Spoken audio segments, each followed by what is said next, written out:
Granny horror game का नाम तो आप लोगों ने सुना ही होगा और शायद खेला भी होगा। आज मैं आपको बताऊंगी इस हॉरर गेम की पूरी रियल स्टोरी, जो कि फैमिली के रिलेटेड स्टोरी है। आखिर क्यों ग्रैनी अपने घर में आने वाले लोगों को मार देती है जिंदा ही, आखिर क्यों ऐसा करती है, आखिर क्या मकसद है लोगों को मारने का। तो चलिए शुरू करते हैं आज का फाड़ू वीडियो को। ग्रैनी का जन्म साउथ अमेरिका में हुआ था। ग्रैनी के फादर क्रिमिनल एक्टिविटी में शामिल थे। जब ग्रैनी 10 साल की थी, उनके फादर ने अपने ही मेंबर गैंगस्टर के पैसे चुरा लिए थे और उन्हें कोई ढूंढ न सके, इसलिए वे ग्रैनी के साथ रोमानिया के जंगल में एक घर बनाकर रहने लगे थे। वे 5 साल तक वहीं छिपकर रहे, अपना कैसे भी गुजारा किया। इस बीच ग्रैनी कभी स्कूल नहीं गई, कभी भी वो बाहर की दुनिया नहीं देखी। फिर अचानक एक दिन विज्ञान स्टोर ग्रैनी के घर आए जो गैंगस्टर थे, और फिर उन गैंगस्टर के लीडर ने ग्रैनी को फादर को मार डाला। जैसे तैसे वो वहाँ से भागकर जंगल में चली गई। ग्रैनी बहुत ज्यादा थक गई थी, जिसकी वजह से वहाँ बेहोश हो गई। और जब ग्रैनी को होश आया तब उन्होंने देखा कि मैं पुलिस स्टेशन में हूँ। फिर उन्होंने पुलिस को अपने सारे घटनाएं बताई। अब ग्रैनी का कोई नहीं था, इसलिए अनाथालय भेज दिया। ग्रैनी बहुत बड़ी हो गई थी, तब वो एक होटल में कुक का काम करने लगी। एक दयालु वेटर से मुलाकात हुई। वो वेटर कोई और नहीं बल्कि ग्रैंडपा थे। कुछ महीने बाद ग्रैनी और ग्रैंडपा एक दूसरे से मिलते जुलते, उन्हें प्यार हो गया और उसके बाद शादी करने के बाद दोबारा उसी घर में रहने लगे जहाँ ग्रैनी बचपन में रहा करती थी, और वहीं पर उसके फादर को मारा गया। 1 साल बाद ग्रैनी और ग्रैंडपा की एक छोटी सी बेटी एनेलिना।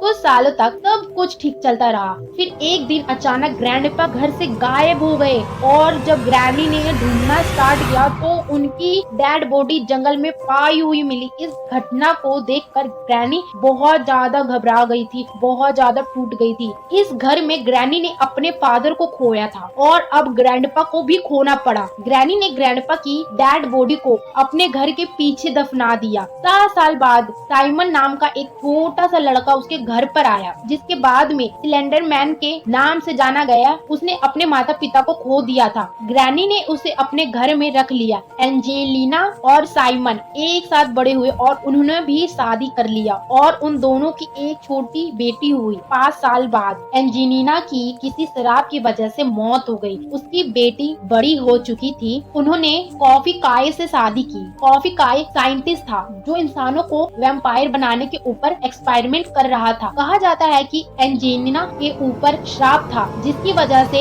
स्लेंडरिना भी श्रापित थी, और इसके चलते स्लेंडरिना ने काला जादू सीखने में बहुत दिलचस्पी रखती थी। एक दिन स्लेंडरिना को काले जादू वाली किताब मिली। उस किताब में लिखा था काली शक्तियाँ पाने के लिए उसे अपने बच्चे की बलि देनी होगी, और उसने ऐसा ही किया। रीना ने अपनी छोटी सी बच्ची की बलि दे दी। पूरी घटनाओं को ग्रैनी ने देख लिया था, इसीलिए स्लेंडरिना ने ग्रैनी को यह कमरे में कैद कर लिया था। और जब ग्रैनी मरने की हालत में थी, तभी उसने अपनी पोती की आत्मा देखी। फिर पोती की आत्मा ने ग्रैनी को मरने से आजाद कराया और उसे कुछ शक्तियाँ दी, जिसके बाद ग्रैनी बहुत पावरफुल हो गई थी और एक घोस्ट बन गई थी। फादर को बेड से उठाया और पोती को बदल लेने के लिए स्लेंडरिना को मारने के लिए ढूंढने लगी, लेकिन स्लेंडरिना घर पर नहीं थी, गायब हो गई थी। स्लेंडर मैन अता पता नहीं था, और कॉफिन अपनी गलतियों की वजह से वैम्पायर बन गया था। बाद में ग्रैनी ने अपने शक्तियों से ग्रैंडपा को जीवित किया, लेकिन वो इंसान नहीं बल्कि